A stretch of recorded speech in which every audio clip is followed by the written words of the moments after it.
This is day 3 of 6 days hard challenge. Takot ako magkamali. As in, siguro dahil na rin sa nasanay ako mayabang ako.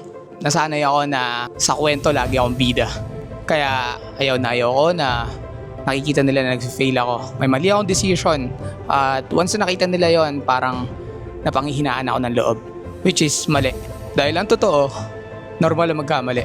Normal na madapa. Walang perfect na galaw. Kahit gaano ka pa kagaling, magkakamali at magkakamali ka. At yung pagkakamali na yon, yun yung rason kung bakit patuloy kang nagiging matibay, nagiging malakas, at mas nanggigigil kang bumangon. That's why, inalis ko na yung ganong mindset.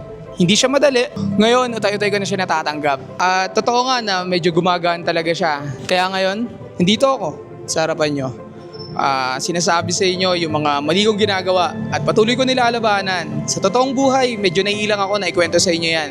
Dahil I think that's one of the rule na huwag mong sasabihin yung fear mo. Pero binaliktad ko. Mas gusto kong labanan yung fear ko at kaya nasasabi ko sa inyo itong mga gantong bagay. Nagiging mas totoo ako sa inyo, mas naiintindihan ko na yung mga bagay-bagay. Labanan nyo yung takot, hayaan nyo yung takot ang matakot sa inyo. Diba?